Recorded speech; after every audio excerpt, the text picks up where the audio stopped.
이제 우리 성경 말씀을 보시겠습니다. 구약 성경 시편 95편 9절에서 11절 말씀입니다.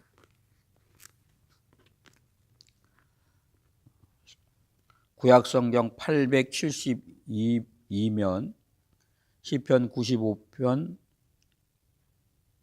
9절에서 11절까지 말씀을 다 찰로 믿고 봉독해 올리겠습니다.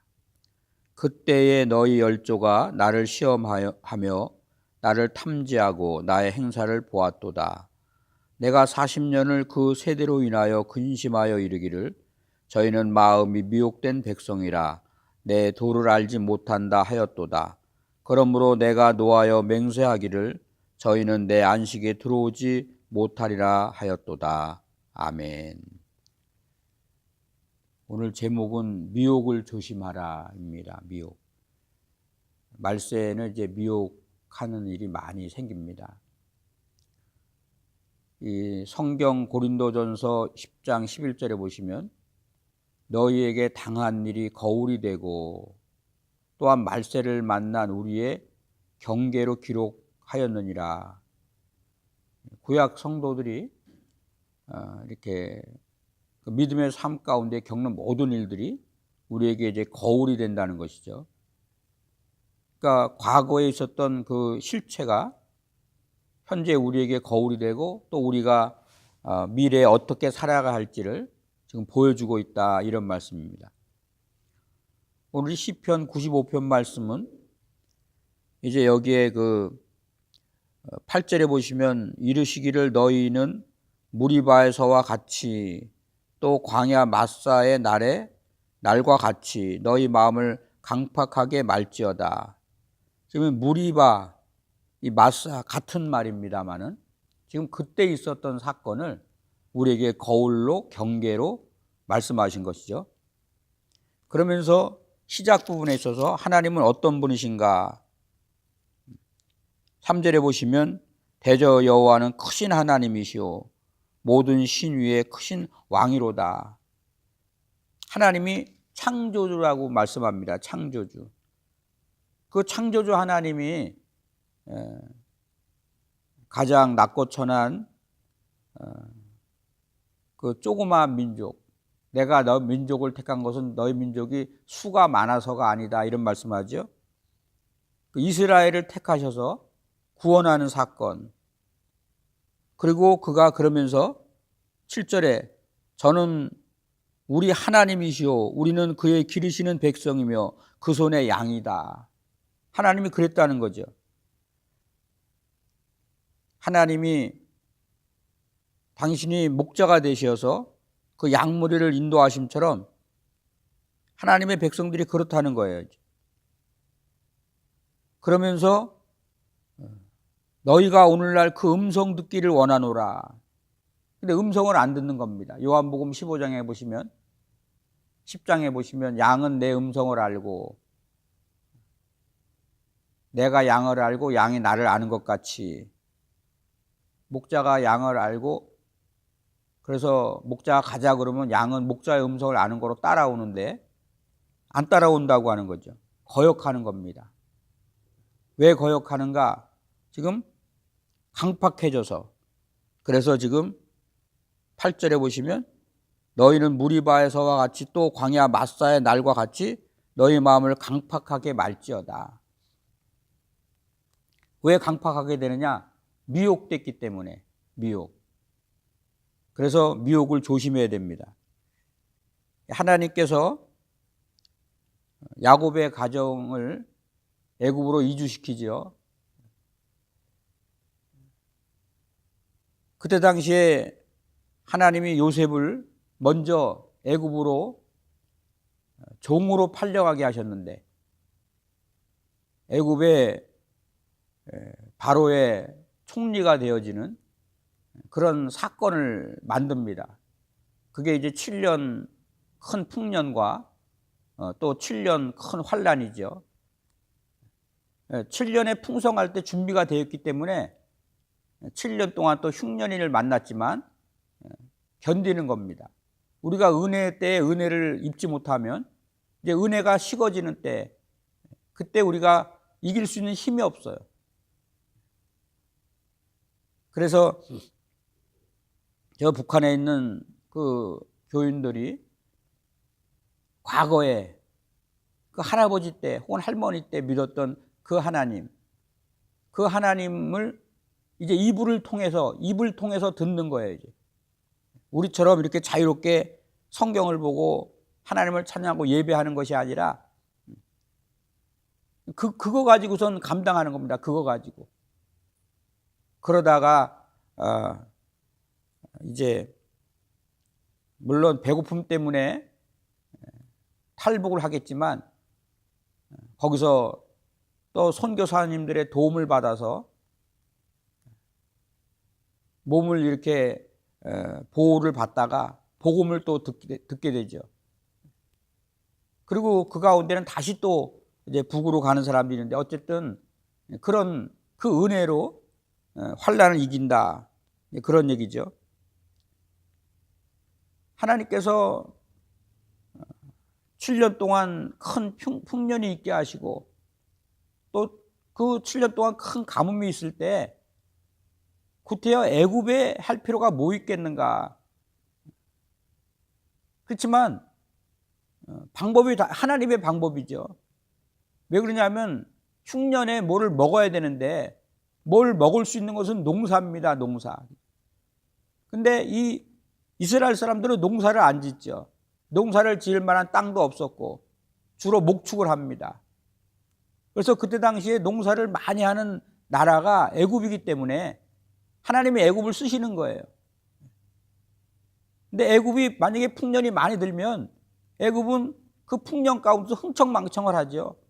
그 뒤에 하나님이 7년의 흉년을 줄 적에 그걸 이길 수 있는 힘이 없어요. 그래서 하나님이 요셉을 보내서 요셉이 순탄했으면 그 자리까지 못 갔는데 그 요셉의 그 어려운 그런 환난 속에서 하나님을 드러내시는 거죠. 그래서 바로가 요셉이 하나님의 종인 것을 믿는 겁니다. 꿈에 바로를 통해서 큰 풍년과 또 흉년이 있을 것을 알게 하시죠. 바로의 모든 술사들이 그것을 깨닫지 못했는데, 알지 못했는데 요셉만, 그래서 너를 알게 하신 이는 이거를 해결할 수 있는 능력을 또한 주신 줄 믿으니까 너가 이 일을 해결하라. 그러면서 바로 왕이 요셉을 총리로 세우지 않습니까? 그것 때문에 주변에 있는 나라들이 사는 거예요. 사실 은혜라는 게 그렇습니다. 내가 은혜가 많으면 주변이 삽니다. 내가 은혜가 없으면 주변이 죽는 거예요. 은혜 없는 사람들은 항상 불평하는 말을 하고 원망하는 말을 하고 불신앙의 말을 하니까 그 주변에 있는 사람들도 그 영향을 받아요. 근데 은혜가 있는 사람은 감사하는 말을 하고 소망과 믿음의 말을 하니까 주변에 있는 사람들이 삽니다. 하나님은 애굽을 쓰시는 거죠. 애굽이 풍년 동안 많은 것을 준비해 두니까 이제 모든 것이 다 모자르는 그런 흉년의 때 애굽을 통해서 살아납니다. 하나님께서 그런 계획을 세우신 것이죠. 그래서 애굽을 쓰시는 겁니다. 그리고 그 애굽 안에서 하나님의 백성들을 보호하시는 거예요. 세상 안에서 우리가 하나님의 백성으로서 하나님의 은혜의 보호하심을 받고 사는 것처럼 이제 그렇다는 거죠. 하나님의 때가 되죠. 430년이 지난 다음에 이제 하나님께서 그들을 애굽에서 나오게 하십니다. 근데 그냥 나와지지가 않죠. 하나님은 여기서 놀라운 이제 기적들을 베푸시지 않습니까? 바로가 그 이스라엘 사람들을 노예로 부리고 있었는데 그냥 놔둘 수가 없죠. 그래서 하나님은 바로에게 큰 기사를 보입니다. 그런데도 불구하고 바로의 마음이 강팍해져서 절대로 이스라엘 백성들을 자유롭게 해주지 않는 거예요. 근데 성경은 그것을 가지고 하나님께서 바로의 마음을 강팍하게 했다, 완악하게 했다. 지금 이제 그런 말씀을 하죠. 결국은 어쩔 수 없이 손을 들게 만들죠. 사람이라고 하는 것이 아주 자기 자신이 포기가 되지 않으면 자꾸 미련이 남는 거예요. 할 수 없다, 완전히 손들 때 그때 미련을 안 갖죠. 장자가 죽는 그 죽음의 그 두려움 앞에서 손을 들었는데도 불구하고 그래도 기왕 이렇게 된 거 그러면서 또다시 군대들을 모아가지고 자유롭게 했던 그 이스라엘을 추격하지 않습니까? 그때 이스라엘 백성들이 막 원망합니다. 지금 앞에는 홍해 바다가 가로막혀 있고 뒤에는 애굽의 군사들이 자기들을 다시 잡아가려고 막 말을 타고 달려오고 백성들이 모세를 원망하죠. 우리가 죽어서 묻힐 땅이 없어서 우리를 광야로 끌어왔냐, 막 그런 식으로. 모세가 하나님 앞에 기도하죠. 이 백성을 인도해 달라고. 모세의 지팡이 든 손을 내밀어 홍해바다를 가르게 하시는 기적을 나타내시죠. 그 기적을 보고 막 기뻐하고 찬양을 합니다. 그런데 홍해를 건너면 바로 이제 신광야가 나오는데 광야의 3일 길을 가다가 그들이 가지고 온 물이 떨어져요. 어떻게 샘물 하나 발견했는데 그 물을 먹으니까 써서 먹을 수가 없어요. 마라, 쓴물. 또 원망하고 불평합니다. 하나님께서 한 나무를 지시해서 그 나무를 물에 넣었더니 그 물이 달아져서 그거 먹고 그들이 또 길을 가죠. 먹을 것이 떨어지고 고기가 먹고 싶다 할 적에 만나와 메추라기는 먹이시고 불기둥과 구름기둥으로 참 그들을 보호하셨는데 또 어느 정도 가다 르미딤이라는 곳에서 장막을 치는데 거기서 또 물이 떨어져 가지고 모세를 원망하죠. 원망의 정도가 너무 심해. 이제는 돌을 던져서 모세를 죽이려고 하는 그때에 하나님께서 모세에게 반석을 쳐서 물을 내게 하시는 기적을 베풀죠. 그런데 하나님이 그곳 이름을 마사 또는 무리바라고 불렀으니 이는 이스라엘 자손이 다투었음이니라 이르기를 여호와께서 우리 중에 계신가 안 계신가 하였음이라. 지금 원망하는 이 차원이 아니라 성경에 하나님은 하나님이 계신가 안 계신가를 했다. 지금 이거를 시험했다고 말하거든요. 그래서 이것을 갖다가 지금 마사 무리바의 사건을 지금 배경으로 하는 것인데 오늘 본문 9절에 보니까 그때 너희 열조가 나를 시험하며 나를 탐지하며 살폈다는 거죠. 나의 행사를 보았도다. 하나님이 하신 그 기적을 보면서도 하나님을 시험하는 거예요. 홍해를 가르게 하시고 생수로 마시게 하시고 아침마다 만나를 먹게 하시고 메추라기로 공급하시고 그럼에도 불구하고 오늘 10절에 보니까 내가 40년을 그 세대로 인하여 근심하며 자꾸 패역한 거예요. 조금만 틈이 나면은 또 믿음에서 자꾸 벗어나는 겁니다. 왜 그러느냐? 그들의 마음이 미혹됐기 때문에. 아무리 큰 기적을 보고 그 능력을 경험했다고 할지라도 미혹되면 그렇게 된 거예요. 미혹. 은혜를 받고 은혜를 경험했는데도 불구하고 환경이 어려우면 그냥 환경에 확 빠져버리는 거예요. 미혹되는 거죠. 거기에 넘어지는 겁니다. 성경에 보면은 하나님께서 우리 마음을 통해서 교통하시죠. 잠언서 4장 24절에도 무릇 지킬 만한 것보다 너의 마음을 지키라. 생명의 근원이 이에서 남이니라. 마음을 통해서 주님이 역사하십니다. 로마서 10장 10절에도 마음으로 믿어 의에 이르고 입으로 시인하여 구원에 이르느니라. 우리 마음으로 하나님이 역사하시는데 사람이 살다 보면 어려운 일을 당하죠. 실패를 당합니다. 고난을 당합니다. 그러면 마음이 철컥 내려앉는 거 그거 당연한 거죠. 그런데 문제는 마음이 강팍해지는 거예요. 굳어지는 겁니다. 이 강팍한 마음, 실패하더라도 우리가 참 은혜가 있는 마음, 감사하는 마음, 이것을 가져야 되는데 그 실패를 통해서 원망하는 마음, 불신하는 마음, 이게 강팍한 마음이거든요. 고집이 센 마음.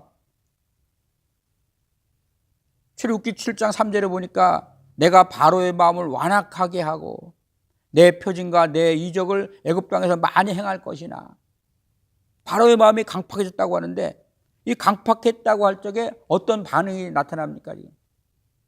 하나님이 모세를 통해서 내 백성을 내어보내라 그렇게 말씀하는데 바로의 마음이 강팍하니까 안 듣는 겁니다. 그래서 강팍함의 특징은 뭐냐?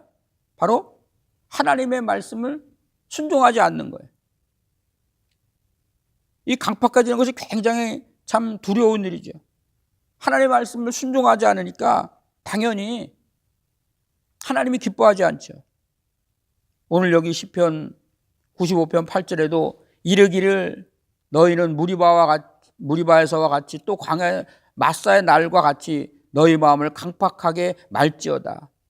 이 사람들만 마음이 강팍해지는 것이 아니라 오늘 그리스도를 믿는 우리 신약 성도들도 마음이 강팍해져요. 이 마음이 강팍해질 적에 빨리 깨달아야 됩니다. 조치를 취해야 돼요. 우리가 감기가 걸려도 감기가 초기 때 약을 먹거나 쉬어서 빨리 이렇게 회복돼야지, 무리해가지고서 그 감기가 깊어지면요, 그러면 그 회복되려면 오랜 시간이 걸려요. 히브리서 3장 12절에 보니까 형제들아 너희가 삼가 혹 너희 중에 누가 믿지 아니하는 악심을 품고 살아계신 하나님에게서 떨어질까 염려하며 오직 오늘이라 일컫는 동안에 매일 피차 권면하여 너희 중에 누구든지 죄의 유혹으로부터 강팍해 됨을 면하라. 마음이 강팍해지면요 죄에 빠지게 됩니다. 그래서 이 또 히브리서 3장 15절에 보면 오늘 너희가 그의 음성을 듣거든 경노하게 하시던 것과 같이 너희 마음을 완고하게 하지 말라 하였으니, 이 마음이 완고해지고 굳어지고 강팍해지면 하나님 말씀을 안 듣는 거예요. 그게 특징이죠. 이 강팍이라고 하는 말이 말라지다, 굳어지다라고 하는 거죠. 굳어지다. 딱딱한 땅, 돌과 같이 굳어진 땅. 그래서 그 마음에 뭔가 들어갈 수가 없어요. 말씀의 씨가 떨어지는데 돌밭처럼 길가 땅처럼 딱딱하기 때문에 뿌리를 내리지 못합니다. 그래서 그 마음이 주님과 함께하는 것이 의식되지가 않아요. 주님의 말씀이 깨달아지지가 않으니까, 주님이 자기와 함께하는 것을 알지 못하는 거지, 깨달아지지 못하니까 주님 앞에 도저히 행하면 안 되는 그런 폐악된 일들을 막 해가죠. 오늘 이 시대가 한국뿐만 아니라 미국에서도 분명히 또 그런 일이 벌어질 텐데 막 동성애를 막 하고 별 이상한 짓들을 하고, 이 네덜란드 참 그 나라 굉장한 나라거든요. 근데 그 나라는 동물과 결혼을 허용했어요. 어떻게 사람이 동물하고 짐승하고 결혼합니까? 마음이 강팍해지니까, 완악해지니까 죄의 유혹에 넘어가는 거죠. 주님 앞에서 도저히 할 수 없는 그런 폐악된 일이 아니라 인간이 어떻게 그럴 수 있느냐. 그리고 또 마음이 강팍해지면 자꾸 자신을 합리화시키는 거예요. 어쩔 수 없다, 환경이 그렇다. 또 마음이 강팍해지면 그거는 나와는 관계없다 하고 자꾸 이제 부정하죠. 하나님이 강팍한 마음을 싫어합니다. 역대하 36장 13절에 보니까 유다의 마지막 왕이 시드기야인데, 느부갓네살 왕이 저로 그 하나님을 가리켜 맹세하였으나 저가 배반하고 못을 곧게 하여 마음을 강팍하게 하여 이스라엘 하나님 여호와께 돌아오지 아니하고, 이 목을 곧게 하고 마음을 강팍하게 해서 하나님께 돌아갈 수가 없는 거예요. 딱딱해지니까 그 말씀의 씨가 그 심령에 떨어져서 거기서 열매를 맺어야 되는데 그러지를 못하는 거죠. 에레미야서 6장 28절에도 보면 하나님이 유다 백성에게 말씀하는데 그들은 다 심히 패역한 자며 다니며 비방하는 자며, 이 패역하다는 것이 강팍하다는 말이거든요. 에스겔서 3장 7절에도 그러나 이스라엘 족속은 이마가 굳고 마음이 강팍하여 내 말을 듣고자 아니하리니, 안 듣는다는 거예요. 하나님 말씀.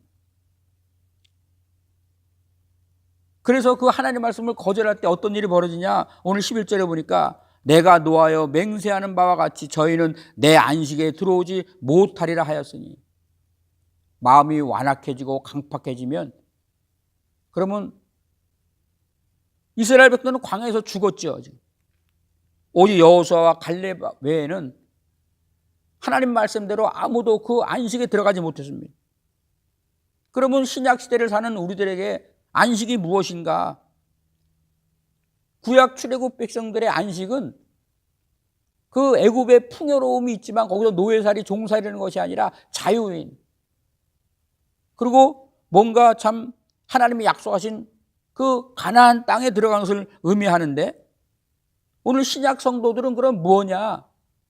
히브리서 4장 1절에 보니까 그의 안식에 들어갈 약속이 남아 있을지라도 아직 안식에 못 들어갔다고 하는 거예요. 문자 그대로 해석을 하면 이미 이스라엘 백성들은 가나안 땅을 점령했으니까 안식에 들어갔다고 말을 해야 되는데, 성경은 안식에 들어갈 일이 남아있다. 무슨 말입니까? 가나안 땅은 보여지는 것, 다시 말하면 보여지지 않는 하늘나라의 모형이라는 거죠. 모형. 그래서 지금 그거를 통해서 가나안을 향해서 가는 그 광야의 삶, 홍해를 건너야 되고, 또 뭡니까 여리고를 요단강을 건너야 되고, 여리고를 무너뜨려야 되고, 또 이방 잡족들과 그런 믿음의 싸움을 해야 되고, 이런 거를 보여주는 거예요. 신앙인의 여정. 그러니까 진짜는 뭡니까? 보여지는 육신의 삶, 그 가나안 땅에 들어가는 것이 안식이 아니라 영원한 아버지의 나라 천국에 들어가는 것이 진짜 안식인데, 그래서 그걸 갖다가 안식에 들어갈 약속이 남아있을지라도, 그러면서 너희 중에 혹 미치지 못할 자가 있을까 합니다. 못 들어가는 자가 있다는 거예요. 가나안 땅에 들어가는 것도 마음이 완악해지고 강팍하고 하나님 말씀을 듣지 않고 불순종해서 못 들어간 자가 있는 것처럼, 오늘 교회 다닌다고 해서 다 천국에 가는 것이 아니다. 마음이 강팍해지고 완악해지고 순종하지 않으면 못 들어가는 것이다. 그럼 못 들어가고 들어가고에 결정하는 것이 뭐냐? 그래서 히브리서 4장 2절에 저희와 같이 우리도 복음 전함을 받은 자이나 그러나 그 들은 바 말씀이 저에게 유익되지 못하는 것은 듣는 자가 믿음으로 화합지 아니합니다. 교회에 나와서 말씀을 듣기는 듣는데 믿음으로 듣지 않았다는 거예요. 믿음으로 듣지 않았다. 복음이라고 하는 것은 듣기만 해서 효력을 나타내지 않습니다. 그 들은 말씀을 우리의 삶에 믿고 순종할 때 그 복음이 능력을 나타내는 거예요. 다 듣죠. 안 듣는 사람이 어디 있습니까? 그런데 듣기는 들어도 믿지 못하니까 순종하지 않는 거죠. 그런데 감사한 것은 이어지는 히브리서 4장 4절에서 이미 믿는 우리들은 저 안식에 들어가는도다. 믿는 자는 들어간다는 거예요. 믿는 자는. 그래서 믿음은 바로 영원한 안식, 하나님의 나라에 들어가는 어떤 그런 기본입니다. 기본. 믿음이 없이는 하나님을 기쁘시게 못하나니, 하나님을 믿는 자는 하나님의 살아계신 것과 또한 그가 자기를 찾는 자를 상 주심을 믿어야 할지니라. 믿음입니다. 믿음. 그러니까 하나님 나라에 들어가지 못하게 하는 이유는 뭐냐? 하나님의 말씀을 믿지 못하는 거예요. 믿지 못하니까 불순종하죠. 그 믿지 못하는 이유가 뭐냐? 그것은 미혹됐기 때문에. 미혹. 이 굉장히 중요하죠. 미혹. 미혹이라는 말이 뭐냐? 무엇인가에 홀려서 정신을 차리지 못한, 정신이 혼미해져 가지고 왔다 갔다 하는 그런 것을 미혹이라고 하죠. 믿음뿐만 아니라 이 세상을 살면서도 미혹되는 일이 많아요. 미혹되니까 자꾸 사기를 당하는 거죠. 순간에 아차 하니까 뭔가 홀린 것처럼 정신이 혼미해져 가지고 재물이라든가 이런 데 크게 손해를 당하는 사람들이 많이 있죠. 이 성경에서 미혹이라는 말은 속임이라는 뜻, 속임. 이탈하게 만든다. 진리 안에 있지 못하게 속여서 떨어지게 만드는 겁니다. 그래서 디모데전서 4장 1절 2절에 보니까 성령이 밝히 말씀하시기를 후일에 어떤 사람들이 믿음을 떠났다는 거예요. 왜 떠나느냐? 미혹하는 영과 귀신의 가르침을 쫓으리라. 미혹하는 영 때문에 거기에 빠져버린 거예요. 이스라엘 백성들이 마음이 강팍해진 것이 오늘 그런 악한 영들의 미혹 때문이고, 오늘 이 시대에 사는 사람들이 진리를 버리는 것이 바로 이 미혹하는 영에 빠진 거예요. 그들이 하나님 아닌 다른 것이 그들의 마음을 사로잡았어요. 악한 영이 그 마음을 사로잡는 겁니다. 또 디모데전서 6장 10절에 보니까 돈을 사랑함이 일만하게 뿌리가 되나니 이것을 사모하는 자들이 미혹을 받아 믿음에서 떠나. 돈을 사랑하는 것. 하나님께서는 우리의 필요를 채워주기 위해서 물질적인 축복을 주십니다. 그런데 그 물질을 모으는 것이 삶의 목적이 될 때, 돈을 사랑하는 것에 빠지게 될 때, 그때 믿음에서 떠나게 되는 거예요. 종말에는요, 거짓 영들, 거짓 선지자들, 적그리스도가 나타나죠. 그래서 마태복음 24장 4절 5절에 보니까 예수께서 가라사대 너희가 사람의 미혹을 받지 않도록 주의하라. 많은 사람이 내 이름으로 와서 이르되 나는 그리스도라 하여 많은 사람을 미혹해 하리라. 우리가 진리 안에 서 있지 못하면 미혹받습니다. 그래서 마지막으로 미혹을 이기는 방법이 무언가? 우리가 잘 아는 말씀, 에베소서 6장 12절 말씀. 마귀의 간계를 능히 대적하기 위하여 하나님의 전신갑주를 입으라. 우리의 씨름은 혈과 육에 있는 것이 아니요 하늘에 있는 악한 영들에 대하며. 우리가 규칙적으로 하나님 말씀을 읽고 묵상해야 돼요. 그 말씀을 붙잡아야 됩니다. 그래야 우리를 믿음에서 넘어지게 하는 미혹의 영들에게서 우리가 승리하죠. 말씀을 붙잡아야 돼요. 말씀을 붙잡을 뿐만 아니라 야고보서 4장 7절에 보니까 그런즉 너희는 하나님께 순복할지어다. 마귀를 대적하라. 그리하면 너희를 피하리라. 악한 영들을 대적해야 돼요. 자꾸 피하는 게 다가 아닙니다.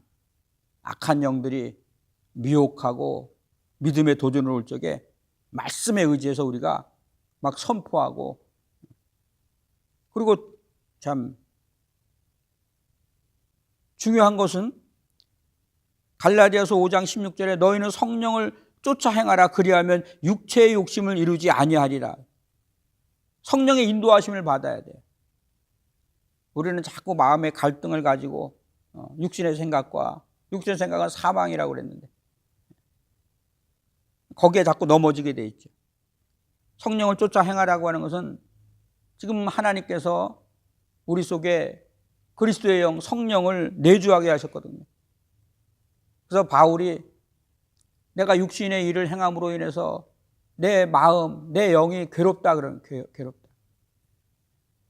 그 육신의 소욕은 성령의 뜻을 거스리고 성령의 뜻은 자꾸 이게 육신의 소욕과 부닥친다 그렇게 말하지 않습니까? 근데 사람들이 자꾸 육신의 소욕을 따르는 거예요. 성령을 쫓아 행하라고 하는 것은 내 속에 내주하시는 이 성령님의 그 인도하심을 순종하는 것이죠. 가장 중요한 것이라고 따지면 예수님께서도 그렇게 제자들에게 가르쳤죠. 우리를 시험에 들게 하지 마옵시고 하늘에 계신 우리 아버지시여 시험에 들지 않도록 기도하는 거죠. 기도. 감람산에서 겟세마네 동산에서 기도할 때 시험에 들지 않게 깨어 있어 기도하라 하였거늘 너희가 잠시 나와 함께 깨어 있을 수가 없느냐. 주님 제자들에게 그렇게 말씀하죠. 기도해야 됩니다. 기도하면 내 속에 하나님의 말씀과 하나님의 영이 내 속사람을 강하게 하죠. 죄를 이길 수 있는 힘을 주십니다. 성도들이 기도하다 보면 영적인 일이죠, 기도가. 그래서 하나님의 성령이 우리 속에 충만해지니까 그의 능력과 소망과 그의 인도하심, 그것을 이제 우리가 따라 살게 되고, 그러다 보니까 자연히 우리의 삶 속에서 죄를 이기는 그 능력을 경험하게 됩니다. 기도를 깊이 할 때 우리 육신을 소욕을 쫓게 하는 옛사람을 이기는 그런 경험을 합니다. 그래서 깊은 기도의 시간. 이 깊은 기도의 시간을 갖지 못하면 우리가 미혹을 이길 수가 없어요. 깊은 기도의 시간을 가질 때 하나님의 말씀과 성령의 인도하심이 우리의 삶을 통해서 우리를 미혹하게 하는 그런 모든 죄를 이기게 하는 하나님의 그 능력을 경험하게 하니까 우리가 좀 더 거룩한 자리에, 더 경건한 자리에 하나님의 능력과 은혜를 체험하는 그런 자리에 서게 된다고 하는 겁니다. 오늘 이 아침에 이 종말에는 이런 일들이 많이 나타납니다. 말세를 당한 우리들에게 거울이 되고 경계가 되어지는데, 미혹하는 일에서 우리가 참 조심하고 이길 수 있는 하나님의 능력에 붙잡히는 우리 모두가 되시기를 주님의 이름으로 소원합니다. 기도드리겠습니다. 살아계신 주님 감사합니다. 주님을 찬양합니다. 종말의 때 우리가 믿음에 굳게 설 수 있는 하나님의 능력, 주의 말씀, 주의 지혜, 성령의 인도하심이 오늘 부르심을 입고 세우심을 입은 귀한 그 은혜와 사명 가운데 하나님을 예배하는 모든 예배자들, 당신의 귀한 성도들에게 큰 은총 더하시고 우리가 세상을 이기고 믿음으로 하나님 앞에 영광 돌릴 수 있는 큰 역사 이루어 주시옵소서. 놀라운 축복과 은총이 주의 은혜를 입은 모든 성도들 위해 함께 하심을 믿고 감사드리며 존귀하신 주 예수 그리스도의 이름으로 기도 올리옵나이다. 아멘.